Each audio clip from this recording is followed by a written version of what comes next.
কিয়ামতের ময়দানে আল্লাহ রাব্বুল ইজ্জাত পয়গম্বর নূহ আলাইহিস সালাতু ওয়াস সালামকে আহ্বান করবেন, ডাকবেন, নূহ কই আছো?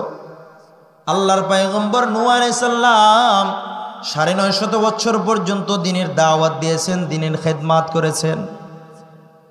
আল্লাহ তাআলা যখন ডাইকে বলবেন, নূহ হাল বাল্লাগতা রিসালাতাকা, এরে নূহ তুমি কি তোমার উপরে অর্পিত আমি রবের যে বিধান, আমি রবের পক্ষ থেকে যে ওয়াদা, যে ওয়াঈদ আমি তোমারে দান করছিলাম, সেটা কি তুমি জমিনে পৌঁছাইছো? পয়গম্বর নূহ আলাইহিস সালাতু ওয়াস সালাম বলবেন, লাব্বাইক ওয়া সা'দাইকা ইয়া রাব্বি। ওগো আল্লাহ, বান্দা উপস্থিত, বান্দা উপস্থিত। আমি আপনার পক্ষ থেকে যে বিধান আমাকে দিয়েছিলেন, রিসালাত, তা আমি আমার উম্মতের নিকটে পৌঁছে দিয়েছি। আল্লাহ তাআলা এবার পয়গম্বর নূহ আলাইহিস সালাতু ওয়াস সালামের উম্মতদেরকে ডাকবেন, ডাইকে বলবে, ও পয়গম্বর নূহের উম্মতরা, হাল বাল্লাগাকুম, আমার পয়গম্বর নূহ কি তোমাদের নিকটে আসমানি বাণী পৌঁছাইছে? উম্মতরা বলবে, ইয়া আল্লাহ মা আতানা মিন নাযীর, আমাদের নিকটে কোনো ভয় ভীতি প্রদর্শনকারী কেউ আসে না। ওগো আল্লাহ, পৃথিবীতে কোনো ভীতি প্রদর্শনকারী আসেই না। আল্লাহ তাআলা পয়গম্বর নূহকে ডেকে বলবে, ও নূহ, ওয়া মান ইয়াশহাদু লাকা, ও পয়গম্বর নূহ, তোমার এই অভিমতের উপরে কে সাক্ষী দিবে? তোমার উম্মতরা তো তোমার ব্যাপারে সাক্ষী দেয় না। কে আছে যে তুমি দায়িত্ব পুরা করেছো এই ব্যাপারে সাক্ষী দেবে? হযরত নূহ আলাইহিস সালাতু ওয়াস সালাম আল্লাহকে বলবে, আল্লাহ মুহাম্মাদুন ওয়া উম্মাতুহু ইয়াশহাদুন। আল্লাহু আকবার। পয়গম্বর নূহ বলবে, আল্লাহ নবী মুহাম্মদ এবং তার উম্মতেরা আমি রিসালাত পৌঁছিয়েছি কিনা এই ব্যাপারে সাক্ষী দেবে। পয়গম্বর নূহ আমাদেরকে সাক্ষী বানাবে। আল্লাহ রাসূল বলেন, ফামা মিন নাবিয়্যিন কাযাবা কওমুহু ইল্লা ইয়াশহাদু মুহাম্মাদুন ওয়া উম্মাতুহু, এমন কোন নবী নাই যেই নবীর উম্মতেরা তার রিসালাত সম্পর্কে অসম্মতি জানাইবে, অস্বীকার করবে, কিন্তু নবী মুহাম্মদ এবং তার উম্মতেরা ওই নবীর রিসালাতের সত্যায়ন দিয়েই যাবে। চিৎকার দিয়ে বলেন আল্লাহু আকবার। তাহলে আমরা সকলেই পূর্ববর্তী নবী এবং উম্মতদের কি হব? সাক্ষী হব। বলেন তো দেখি, সমাজের সবচাইতে দুশ্চরিত্র যে, তাকে আমরা আমাদের মামলা মোকদ্দমায় সাক্ষী বানাই। কাদেরকে বানাই? পিওর, সফট, সলিড, যার চরিত্র ভালো, যাকে দেখলে মানুষ বুঝবে যে না, এর সাক্ষীটা গ্রহণযোগ্যপূর্ণ। আলতু ফালতু রাস্তায় ঘোরাফেরা করে, মাথা ঠিক নাই, এমন ব্যক্তিকে কেউ সাক্ষী বানায়? তাহলে এবার বুঝেন, আপনারা অনেক দামি, এই উম্মত অনেক দামি। এই কারণে আল্লাহ তাআলা বলে দিয়েছেন, ওয়া কাযালিকা জাআলনাকুম উম্মাতাও ওয়াসাতাল লিতাকুনু শুহাদাআ আলান নাস ওয়া ইয়াকুনার রাসূলু আলাইকুম শাহীদা। চিৎকার দিয়ে বলেন আল্লাহু আকবার। আল্লাহ বলেন, আমি তোমাদেরকে বানিয়েছি মানুষের সাক্ষী হিসাবে, আর তোমাদের উপরে আমি সাক্ষী বানিয়েছি তোমাদের নবীকে। সুবহানাল্লাহ বলবেন না? তাহলে আমরা অনেক দামি উম্মত, যার কারণে আল্লাহ রাব্বুল ইজ্জাত পূর্ববর্তী সকল নবী এবং উম্মতের সত্যায়নের জন্য আমাদেরকে কি হিসাবে বানিয়েছেন? সাক্ষী হিসাবে। সুবহানাল্লাহ বলবেন। আমি আর আপনি এত দামি হইলাম, আল্লাহ তাআলা বইলা দিলেন অনেক দাম, অনেক দাম। আল্লাহ রাসূলও বলেন, জান্নাতের ভিতরে সর্বপ্রথম যারা প্রবেশ করবে তারা আর কেউ নয়, তারা হলেন আখিরি নবীর উম্মত, আমি আর আপনি ইনশাআল্লাহ। নবী বলেন, সর্বপ্রথম তো প্রবেশ করলো, ঠিক আছে, কিন্তু জান্নাতে যারা প্রবেশ করবে তাদের সংখ্যা যতগুলো হবে, এই সংখ্যার মধ্য থেকে সবচাইতে বেশি সংখ্যক যেই উম্মতরা জান্নাতে প্রবেশ করবে তাদের নাম হলো আখির নবীর উম্মত, আমি আর আপনারা ইনশাআল্লাহ। হযরত আব্দুল্লাহ ইবনে মাসউদ রাদিয়াল্লাহু তাআলা আনহু বলেন, কুন্না মা'আন নবী সাল্লাল্লাহু আলাইহি ওয়াসাল্লাম ফি কুব্বাতিন ফাকালা রাসূলুল্লাহ আতারজাউনা আন তাকুনু রুবআ আহলিল জান্নাহ। এ আমার উম্মতেরা, তোমরা কি এতে সন্তুষ্ট যে তোমরা জান্নাতের 4 ভাগের 1 ভাগ হবা? জান্নাতে যত মানুষ প্রবেশ করবে তাদের 4টা ভাগ করে 1 ভাগ তোমাদেরকে দিয়ে দেওয়া হবে, এতে কি তোমরা সন্তুষ্ট? সাহাবায়ে কেরাম বললেন, ইয়া রাসূলুল্লাহ, নাম আমরা সন্তুষ্ট। নবী আমার 2য় নাম্বার প্রশ্ন করেন, আতারদাউনা আন তাকুনু সুলুসানিল জান্নাহ, তোমরা কি এতে সন্তুষ্ট যে তোমরা জান্নাতের 3 ভাগের 1 ভাগ হবা? সাহাবায়ে কেরাম বলেন, ইয়া রাসূলুল্লাহ, আমরা রাজি। আল্লাহ রাসূল আবার 3য় নাম্বার প্রশ্ন করে বলেন, তোমরা কি সন্তুষ্ট যে তোমরা জান্নাতের একটা অংশের অংশীদার হইবা? সাহাবায়ে কেরাম বলেন, ইয়া রাসূলুল্লাহ, আমরা রাজি, এতে আমরা সন্তুষ্ট। আমার নবী বলেন, না না, ইন্নী লা আরজু আন তাকুনু নিসফা আহলিল জান্নাহ। আল্লাহু আকবার। নবী আমার বলেন, 3 ভাগের 1 ভাগ, 4 ভাগের 1 ভাগ কিছু একটা অংশ না। আমি নবী চাই আমার উম্মতেরা জান্নাতের সকল অংশের মধ্য থেকে অর্ধাংশ আমার উম্মতেরা বসবাস করুক। আল্লাহু আকবার। আমি নবী চাই জান্নাতের অর্ধেক আমার উম্মত থাকুক। হযরত ইবনে আব্বাস রাদিয়াল্লাহু তাআলা আনহু বলেন, আহলুল জান্নাতি 20 ওয়া 100 সাফিন, আহলে জান্নাতের 120টা কাতার হবে। কয়টা? জোরে বলেন বাপজান। এক এক এক এক করে করে কয়টা কাতার হবে জান্নাতে? 120টা।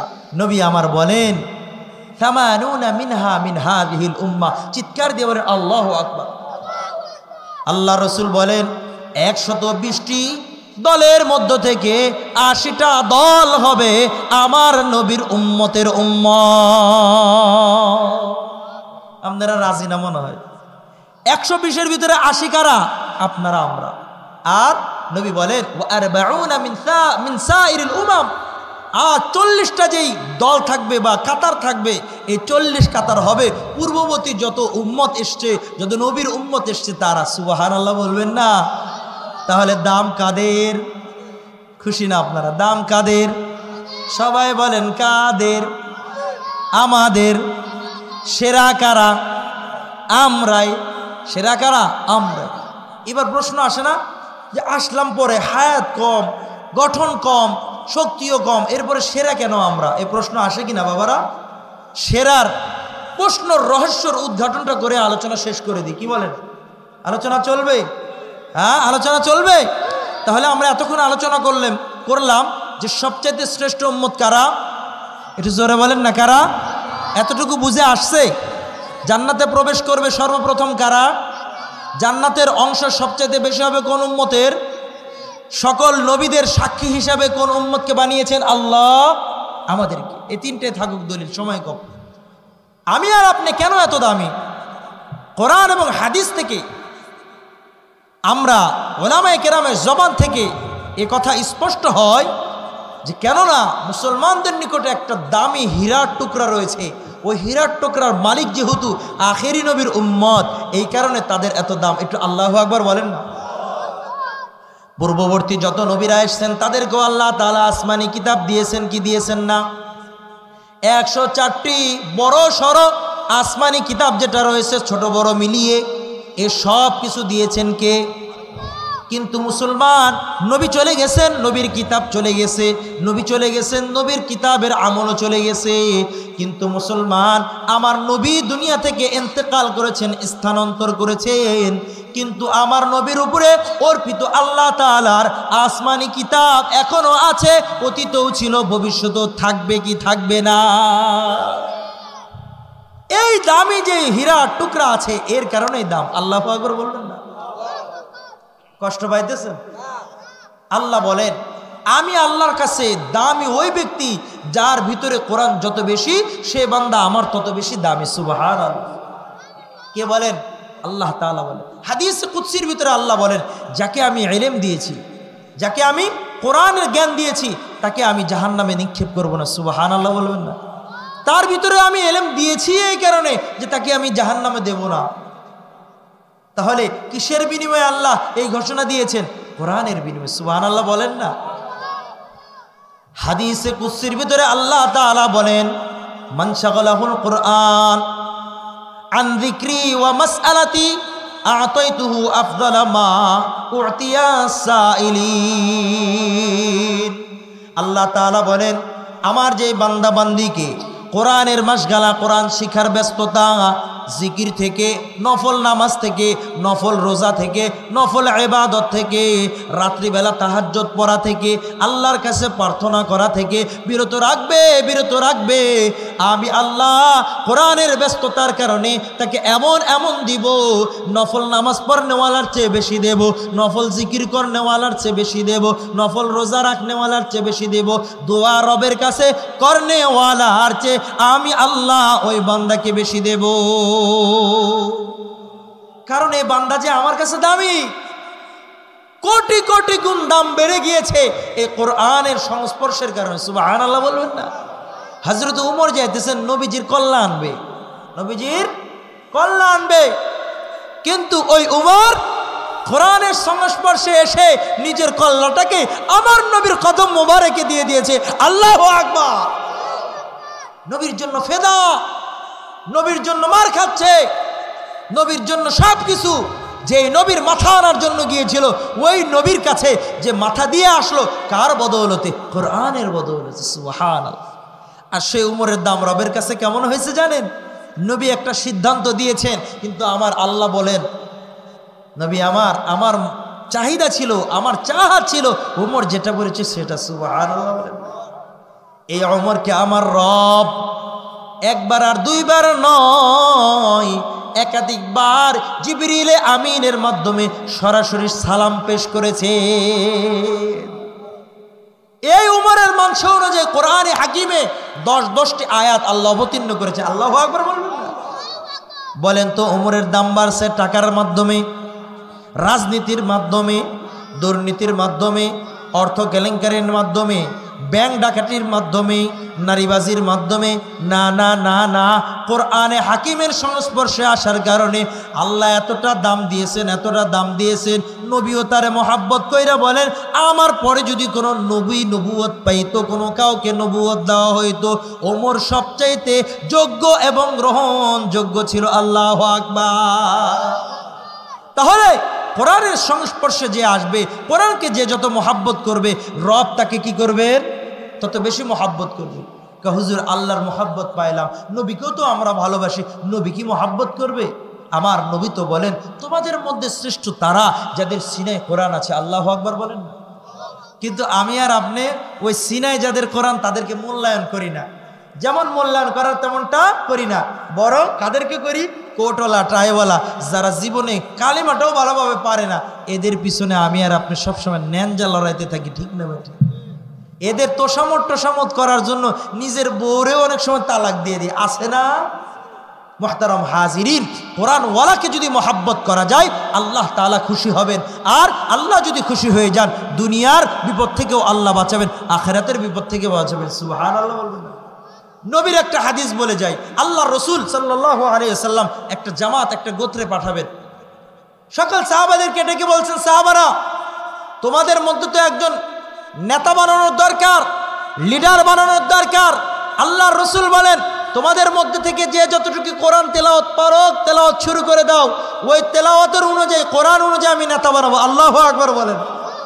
আজকে আমি আর আপনি এমন রাজনীতি করি যে যত জঘন্য, যে যত লুট তারাজ করতে পারে তাকে আমি আর আপনি নেতা বানাই। যে যত নামাজ থেকে দূরে, যে যত মসজিদ থেকে দূরে, যে যত কোরআনের আলো থেকে যে যত দূরে, তাকে আমি আর আপনি নিজের নেতা বানাই। কোরআনওয়ালাদেরকে আমি আর আপনি কিসের নেতা বানাই? টয়লেটের নেতা বলে। আওয়াজ দিয়ে বলেন ঠিক না বেঠিক? মসজিদের ইমামের জন্য শর্ত টয়লেট সাফ করতে হবে, তো কেমন নেতা? টয়লেটের নেতা। না না না, ইনাদের হওয়ার কথা ছিল সেখানে তোমরা থাকবা, কিন্তু তোমরা পরামর্শ নিবে তাদের থেকে। তাদের পরামর্শ অনুযায়ী যেই কানুনটা আল্লাহর জমিনে প্রতিষ্ঠিত করা মুসলমানদের জন্য বৈধ, সেটা যদি করো, দেশের ভিতরে শান্তি আসবে। আর তার বিরুদ্ধে যদি পুরুষকে নারী, নারীকে পুরুষ বানানোর জন্য, ট্রান্সজেন্ডার বানানোর জন্য তোমরা যদি লেগে পড়ে লাগো, তাহলে শোনো, এমন একটা সময় আসবে তোমাদের এগুলো কোনো কিছু আল্লাহ রাখবে না। ঠিক না বেটি? তো আল্লাহ রসুল বলেন, যে যতটুকু কোরআন পারো পড়ো, যার যতটুকু ছিল পড়তেছে। আল্লাহ রসুল দূর থেকে একটা ছোট্ট সাহাবীকে দেখতেছেন, আল্লাহর বান্দা তেলাওয়াত করে থামে না। সুবহানাল্লাহ বলবেন। আল্লাহ রসুল তার নিকটে যায় বলে, মা মাকা মিনাল কুরআন, তোমার নিকটে কোরআনের কতটা অংশ আছে, কি পরিমাণ কোরআন তুমি জানো? আল্লাহ নবীর ছোট্ট সাহাবী বলে, ইয়া রাসূলুল্লাহ, কাযা ওয়া কাযা ওয়া সূরাতুল বাকারা, নবী আমার অমুক অমুক সূরা জানি, সবচাইতে বড় যে সূরাটা সূরা বাকারা, ওইটাও নবী আমার আমি জানি। আল্লাহর রাসূল বলেন তুমি সূরা বাকারা জানো, এত বড় সূরা তুমি কেমনে জানো? আল্লাহর রাসূল বলেন ইয়া রাসূলুল্লাহ, হ্যাঁ হ্যাঁ আমি সূরা বাকারা মুখস্থ করেছি।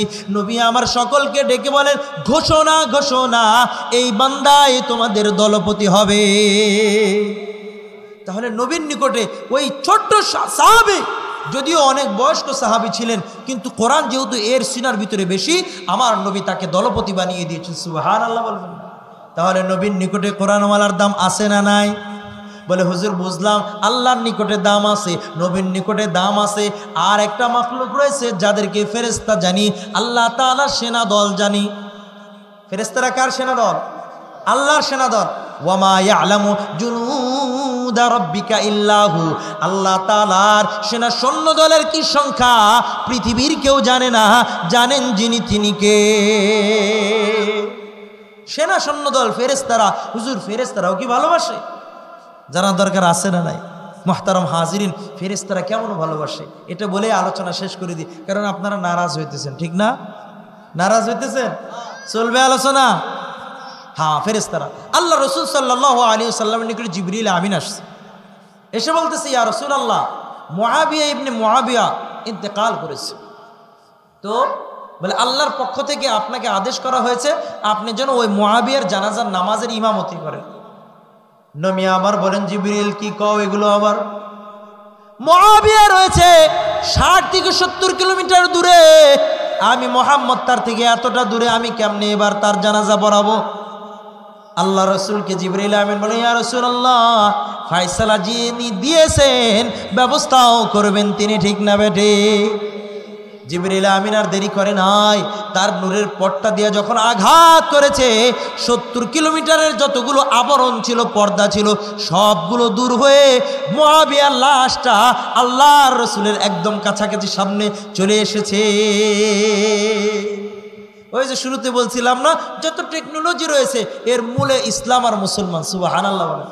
আমি আর আপনি আজকে মোবাইলে কথা বলি না 1000 কিলোমিটার দূরে, হ্যাঁ বলি কি না? লাইভ, এই লাইভ কি আজকের? না না, 1400 বছর আগে আল্লাহ রাব্বুল ইজ্জত দেখিয়ে দিয়েছে, ও বান্দা বান্দিরা তোরা তো 1400 বছর পরে গিয়ে পাবি আমার নবী, আপডেট নবী, আমার নবী পিওর নবী, আমার নবী কামেল নবী, আমার নবী মুকাম্মাল নবী, সর্বদিক দিয়ে সকল গুণে গুণান্বিত যেই নবীকে আমি করেছি তিনি হলেন আমার হাবিবে কিবরিয়া মুহাম্মদে মুস্তাফা। সুতরাং শোন, তোরা 1400 বছর পরে গিয়ে তোরা উদ্ঘাটন করবি আমি আমার নবীকে, না কোনো লাইট, না কোনো কারেন্ট, না কোনো নেটওয়ার্ক, না কোনো ইন্টারনেট, কোনো কিছু ব্যতীতই লাইভ কাস্টে আমি ওই মুআবিয়ার জানাজা পড়ায় দিলাম। সুবহানাল্লাহ।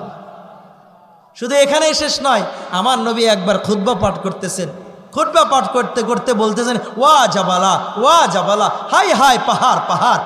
এটা আতঙ্ক আর সতর্কতার জন্য করা হয়।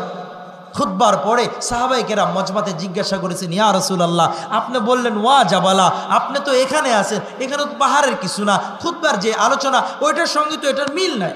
নবী আমার বলেন অমুক জায়গায় একটা সারিয়া পাঠিয়েছি, ওই সারিয়াওয়ালারা ওইখানে আক্রমণের শিকার হওয়ার দ্বার প্রান্তে পৌঁছে গিয়েছিল, এই কারণে আমি নবী এইখান থেকে যখন ওয়া জাবালা বলেছি, আমার রব 100 কিলোমিটার দূরে, 100 মাইল দূরে আমার নবীর আওয়াজটাকে কোনো কারেন্ট ব্যতীত, কোনো ইন্টারনেট ব্যতীত, কোনো অত্যাধুনিক কোনো আপনার ডিভাইস ব্যতীত আমার নবীর কথাটাকে পৌঁছে দিয়ে আল্লাহ বোঝায় দিয়েছেন, শোন, যত বড় বিজ্ঞানী আসো না কেন, যত বড় তথ্য প্রযুক্তি আসুক না কেন, যত টেকনোলজিওয়ালা হোক না কেন, জাপান কি করে না কেন, আমার নবী এমন সময় এমনটা করেছে যে তাম পৃথিবীর কেউ করতে পারে না। এর দ্বারাই বুঝে নাও মুসলমান, আমার নবী সবচাইতে দামি নবী। বলো ঠিক না বেঠিক? আল্লাহ রাসূল এবার মুআবিয়ার জানাজার নামাজ পড়ার জন্য ঘর থেকে বের হয়েছে। নবী আমার জানাজার নামাজ পড়ানোর জন্য প্রস্তুত হয়ে গিয়েছেন। এমতো অবস্থায় দেখে হঠাৎ সূর্যের কিরণটা কেমন যেন ম্লান হয়ে গিয়েছে, বাদল বাদল হয়ে যাইতেছে। নবী আমার জিবরিল আমিনকে বলে ও জিবরিল, এখন কি মেঘ চলে আসবে? মেঘ। জিবরিল আমিন বলেন ইয়া রাসূলুল্লাহ, না না, আপনি আপনার নামাজ পড়ে যান, কি হয়েছে নামাজের পরে জানাবো। নামাজ শেষ হয়ে গিয়েছে। আল্লাহ রসুল বলে জিবরিল কি হয়েছে, কি হয়েছে? জিবরিল আমিন বলে ইয়া রাসূলুল্লাহ, আপনার সাহাবী মুআবিয়ার জানাজার নামাজে ফেরেশতারা অকাতরে অংশগ্রহণ করার জন্য যখন আসমান থেকে অবতীর্ণ হইতেছিল, তাদের নূরের পাখার কারণে সূর্যের কিরণটা ম্লান হয়ে গিয়েছে। আল্লাহু আকবার। নবী আমার বলেন আমার মুআবিয়ার সাহাবা ফেরেশতারাও চিনে। হযরতে জিবরিল বলেন ইয়া রাসূলুল্লাহ, একজন আর দুইজন ফেরেশতা চিনে এমন নয়, অসংখ্য ফেরেশতারা আপনার মুআবিয়াকে চেনে। আল্লাহু আকবার। আমাকে আর আপনাকে যদি ইউনিয়ন পরিষদের চেয়ারম্যান চিনে কতটা ভাব বাইরা যায়, মেয়র যদি চিনে কতটা ভাব বাইরা যায়, জেলা পরিষদের চেয়ারম্যান ছিল কতটা ভাব বাইরা যায়, কারো জানা যায় যদি জেলা চেয়ারম্যান আসে কতটা খুশি হয়ে যায়, হ্যাঁ হ্যাঁ অমুকের ইয়েতে অমুকে আসছে। কিন্তু যার জানা যায় অসংখ্য ফেরেশতারা আসে, বলেন মুসলমান তার দাম কম না অনেক বেশি? আল্লাহ রসুল বলেন আমার মুআবিয়ার দাম এত বেশি? হ্যাঁ ইয়া রাসূলুল্লাহ। রসুল আমার বলে জিবরিল আমার মুআবিয়া কি করছে, কি এমন গুণ আছে যেই গুণের কারণে অসংখ্য ফেরেশতারা তার জানাজার নামাজে শরীক হয়েছে? আল্লাহু আকবার। জিবরিল আমিন বলেন ইয়া রাসূলুল্লাহ, আপনার মুআবিয়ার একটা গুণ হলো কোরআনে হাকিমের ছোট্ট একটা সূরা রয়েছে, যেই সূরাটার নাম হলো সূরা ইখলাস।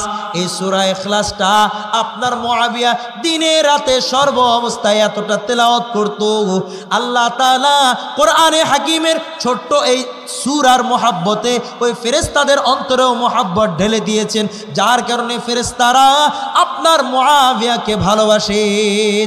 সুবহানাল্লাহ। এই কারণে কোরআনের মহব্বত যার অন্তরে যত বেশি, তার মহব্বত আমার রবের নিকটেও তত বেশি হবে কি হবে না? বলে হুজুর আরেকটা বলি এবার। হযরতে আবু যর গিফারি রাদিয়াল্লাহু তাআলা বড় নামি দামি সাহাবী, আল্লাহ রসুল জিবরিল আমিনের সঙ্গে কথা বলতেছে। এমত অবস্থায় জিবরিল আমিন বলতেছে ইয়া রাসূলুল্লাহ আপনার সাহাবী আবু যর আসতেছে। আল্লাহু আকবার। কে কয়? ফেরেশতা কইতেছে, সকল ফেরেশতাদের সরদার জিবরিল আমিন বলতেছে ইয়া রাসূলুল্লাহ আপনার সাহাবী আবু যর আসতেছে। আল্লাহ রসুল বলে তুমি কি আবু যরকে চেনো? বলে ইয়া রাসূলুল্লাহ শুধু আমি চিনি এমন নয়, ফেরেশতাদের অধিকাংশ ফেরেশতারাই আপনার এই সাহাবী আবু যরকে চেনে। আল্লাহু আকবার। নবী আমার বলতেছেন এত ফেরেশতারা তারে চিনে কেন? কি এমন বৈশিষ্ট্য, কি এমন দাম তার রয়েছে, কি এমন গুণ রয়েছে? জিবরিল আমিন বলেন ইয়া রাসূলুল্লাহ আপনার এই সাহাবীর দুইটা গুণ রয়েছে, যার মধ্য থেকে একটা গুণের নাম হলো আপনার এই সাহাবী কোরআনে হাকিমকে খুব ভালোবাসতো, কোরআনে হাকিমের সূরা ইখলাসটারে খুব ভালোবাসতো, যার কারণে আল্লাহ তারে ভালোবাসছে। আর আল্লাহ যারে ভালোবাসে তামাম কুল কায়নাত মানুষের মধ্য থেকে যাদের মস্তিষ্ক বিবেক খারাপ বক্র হয়ে গিয়েছে, তারা ব্যতীত কুল কায়নাত আল্লাহর ওই বান্দা বান্দিকে ভালোবাসে। কোরআনকে ভালোবাসার মাধ্যমে ফেরেশতাদের মহব্বত পাওয়া যায়। কয় হুজুর শুধু ফেরেশতারা? কয় না না, কুল কায়নাত তাকে ভালোবাসে। চিৎকার দিয়ে বলেন না আল্লাহু আকবার। আল্লাহর রাসূল বলেন যে ফেরেশতারা কেমন ভালোবাসে জানো? ইন্নাল মালাইকাতা লা তাদাউ আজনিহাতাহা রিদাল লিতালিবিল ইলমি। বলে যারা ইলমে দ্বীনকে ভালোবেসে ইলমে দ্বীন অর্জনের জন্য, কোরআন শিখার জন্য, কোরআনের ভালোবাসায় নিজের ঘর থেকে বের হয়ে যখন যায়, ফেরেশতারা তাদের নূরের পথটাকে তাদের জন্য লাল গালিচা হিসাবে ব্যবহার করে। বলেন না বাপজান আল্লাহু আকবার। আল্লাহর রাসূল বলে এখানেই শেষ না, বলে মৎস্যমালা, সমুদ্রের মৎস্যমালা, গর্তের পিপিলিকা পর্যন্ত ওই কোরআনের মহাব্বতকারী, কোরআনের প্রেমিকদেরকে ভালোবেসে আল্লাহর কাছে দোয়া করে বলে আল্লাহ যারা কোরআন শিখার জন্য যাচ্ছে, যারা কোরআন শিখার ব্যবস্থা করছে, জায়গা দিয়ে, জমিন দিয়ে, অর্থ দিয়ে, বুদ্ধি দিয়ে, রব আমার তুমি তাদেরকে মাফ করো। সুবহানাল্লাহ বলবেন না? 2-4টা নোট ধরায় দিই ভোটের আগে, এরপরে যদি ফেল করি আমার পিছনে আর কেউ থাকে? আর সাপ, পিপিলিকা, মৎস্যমালা তাদেরকে আমরা কিছু খাওয়াই? বলেন না কিছু খাওয়াই? যাদেরকে কিছু খাওয়ায় না তারা আমাদের জন্য দোয়া করে, তাহলে এই দোয়াটা সাচ্চা পাক্কা না ভেজাল? সাচ্চা পাক্কা। আর যাদেরকে খাওয়ায়া সালাম নিতে হয় ওই সালামটা ভেজালযুক্ত, ঠিক না ঠিক? সামনে সালাম দিবে, পিছনে গেলে যা বলার বলবে। এই জন্য মুহতারাম হাজিরিন, আমার আর আপনার দাম বেড়েছে তো কোরআনের মহাব্বতের কারণে। এই জন্য কোরআনের মহাব্বতের দরকার আছে না নাই? ছোট্ট একটা ঘটনা বলে আলোচনা শেষ করে দিই বাপজান। শিবচর এক মাদ্রাসার মাহফিলের ভিতরে হাফেজদেরকে দস্তারবন্দি দিবে। দস্তারবন্দি নাম ঘোষণা হয়ে গিয়েছে। প্রথম নাম্বার যার নাম ঘোষণা হয়েছে তার নাম মুআজ। তার নাম কি? মুআজ। আলোচক যিনি ছিলেন, আলোচক এবার তার নাম এলান করেছেন। কই মুআজ? পাগড়িটা নিয়ে হাতে দাঁড়ায় রয়েছে। পাশে প্রধান হাফেজ সাহেব এবং মুহতামিম সাহেব বসা রয়েছেন। হুজুর যখন মুআজ মুআজ বলে ডাকতেছেন, হাফেজ সাহেবও কান্না করে, মুহতামিম সাহেবও কান্না করে। হযরত জিজ্ঞাসা করলেন, ব্যাপার বুঝলাম না, পাগড়ি আমি তাকে প্রদান করার জন্য ডাকলাম, আপনারা কান্দেন কেন? আলোচক মহোদয়কে বলতেছেন, হুজুর এই ঘটনা কি হয়েছে না হয়েছে পরে বলবো, বাকি সব পাগড়ি দেওয়া হয়ে গেল। খাবার খেতে যাওয়ার পর মুহতামিম সাহেব আর প্রধান হাফেজ সাহেব কান্না বিজড়িত কণ্ঠে বলতেছেন, হুজুর যেই বাচ্চার নাম আপনি ঘোষণা করেছেন মুআজ, গত 2 মাস পূর্বে ডেঙ্গু জ্বরে আক্রান্ত হয়ে দুনিয়া থেকে বিদায় নিয়েছে। আল্লাহর বান্দারে এবার মুহতামিম সাহেব জিজ্ঞাসা করেন, তো কি হয়েছে বলেন? বলে, হুজুর আমার মাদ্রাসার সবচাইতে বরকতপূর্ণ নম্র ভদ্র বাচ্চাটাই ছিল এই মুআজ। হাফেজ সাহেব কান্না করে, মুহতামিম সাহেব কান্না বিজড়িত কণ্ঠে বলতেছে, হুজুর ঘটনা আসল হলো এই বাচ্চাটা কখনো নামাজ ছাড়তো না, তাকবীরে উলা ছাড়তো না, তাহাজ্জুদ ছাড়তো না, মাদ্রাসা রাইখা বাসায় যাইতো না, ছুটিতেও বাসায় যাইতো না, মাদ্রাসায় থাকতো মাদ্রাসায়। হুজুর এই ছাত্রের বদৌলতে আমার মাদ্রাসার এত আয় উন্নত হইতেছে। ওগো হুজুর, যখন এই মুআজ ডেঙ্গু জ্বরে আক্রান্ত হইয়া যায়, তার চিকিৎসা স্বাভাবিকভাবে করার পর হসপিটালে যখন তাকে নিয়ে যাওয়া হয়, ডাক্তাররা তাকে চিকিৎসা করে ফেলছে। চিকিৎসা শেষ হলে কিছুটা যখন সুস্থতার কাছাকাছি চলে আসে, তার মা তারে বলতেছে, বাবা মুআজ চলো বাসায় চলো, কিছুদিন রেস্ট নাও, এরপরে মাদ্রাসায় আসবা। আল্লাহর বান্দা ছোট্ট মুআজ বলতেছেন, মা সুস্থ অবস্থায় বাড়িতে যাই নাই, অসুস্থ অবস্থায় বাড়িতে যাইব না, যদি মরতে হয় রে মা মাদ্রাসার বারান্দায় মরবো, কোরআন হাদিসের পৃষ্ঠা নিয়ে মরবো। আল্লাহর বান্দি সন্তানের কথা শুই না, আর কোনো কথা বলে না। সন্তান এবার হসপিটাল থেকে সরাসরি মাদ্রাসায় আয়সা 1 দিন 2 দিন যায়, বান্দা নামাজ ছাড়ে না, কন্টিনিউ নামাজ পড়ে, তাকবীরে উলার সঙ্গে পড়ে। হঠাৎ ইশারের নামাজের পর সকলে যখন শায়িত হয়ে গিয়েছে, আল্লাহর বান্দা চিৎকার আর চেঁচামেচি শুরু করে দেয়। আসাতেজায়ে কেরাম এসে কখনো হাত পা টিপে। আমরা তো মনে করি হুজুররা মনে হয় আমার বাচ্চার মায়া করে না। না না, আপনি একটা বাচ্চা কন্ট্রোল করতে পারেন না, আর ওস্তাদরা 1000 বাচ্চা, শত বাচ্চা, 10 ঘরের 10 ধরনের বাচ্চাকে কন্ট্রোল করতে হয়। কন্ট্রোল করতে গিয়ে কখনো দুষ্টামি যখন করে, 1-2টা এদিক ওদিকে একটু পিটান দিলে আমি আর আপনি খেপে যাই। বাপজান খেপেন না, ওস্তাদদের সঙ্গে বেয়াদবি কইরেন না। ছাত্র বেয়াদবি যদি ওস্তাদের সঙ্গে করে, ওই ছাত্র মানুষ হওয়া সম্ভব, কিন্তু কারো পরিবার আর গার্ডিয়ান যদি ওস্তাদের সঙ্গে বেয়াদবি করে, খোদার কসম করে বলে যায় তার সন্তান কখনো হাফেজে কোরআন হতে পারবে না। তো সহজ না বাবা। মুআজ কান্না করতেছে, চোখ উল্টাই দিতেছে, হুজুররা তেল মালিশ কইরা দিছে। কিছুক্ষণ পর মুআজ আর কথা বলে না। মুআজের মা আসলো, এসে সন্তানটাকে এবার বাসায় নিয়ে যাইবে। ওস্তাদরা বলেন, না না, যে সন্তান জীবিত অবস্থায় মাদ্রাসা থেকে যাই নাই, ওই সন্তানকে আমরা শেষ কাজটা মাদ্রাসা থেকে দূরে করব না, এই সন্তানকে মাদ্রাসার গোরস্থানে দাফন দিয়ে যা। হুজুর মুআজ তো মারা গেছে, তখনও আমরা মাহফিলের ডেট আমরা ফিক্স করি নাই। মাহফিলের ডেট যখন ফিক্স করলাম দস্তারবন্দির মাহফিল হবে, মা জননী মুআজের মা একটা চিঠি পাঠাইছে। বড় হুজুরের কাছে চিঠিটা পৌঁছছে।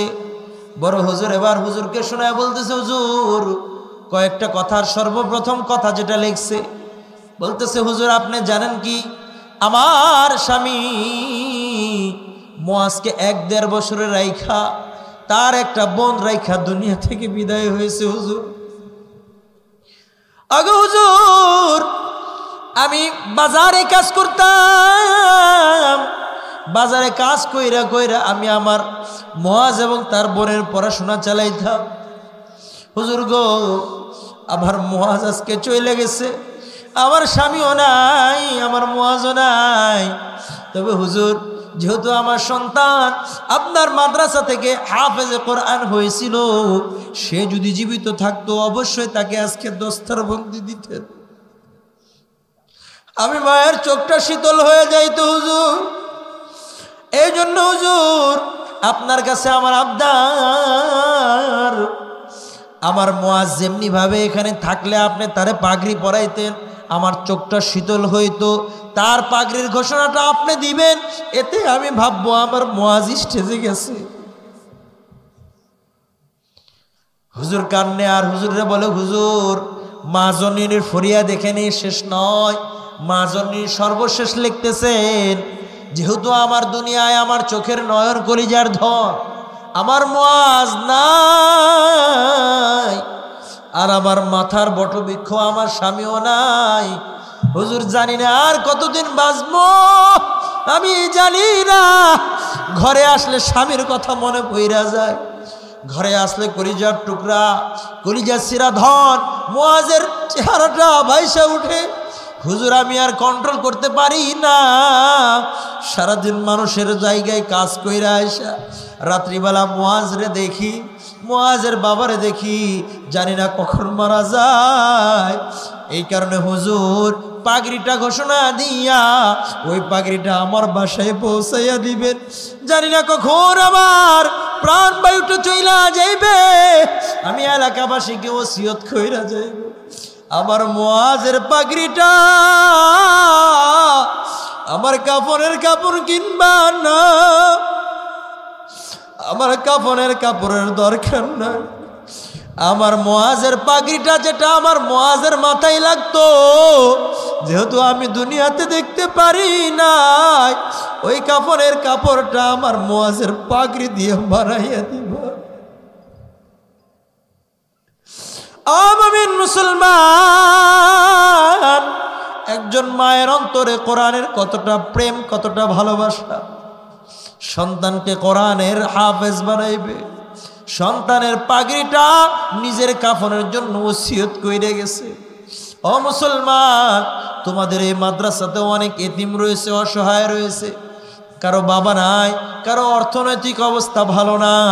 যদি আমি আর আপনি তাদের সঙ্গ দিতে পারি, একজন যদি এখান থেকে মুফতি আমিনী তৈরি হয়, আল্লামা দেলোয়ার হোসেন সাইদি তৈরি হয়, মুফতি ওয়াক্কাস তৈরি হয়, শাহ আহমদ শফি তৈরি হয়, খোদার কসম করে বলি আমার সামনে যে গোরস্থানটা রয়েছে ওই মুর্দে গানের রুহের ভিতরে আমার আল্লাহ শান্তি ভরপুর কইরা জান্নাতের বাগান বানাইয়া দিবে।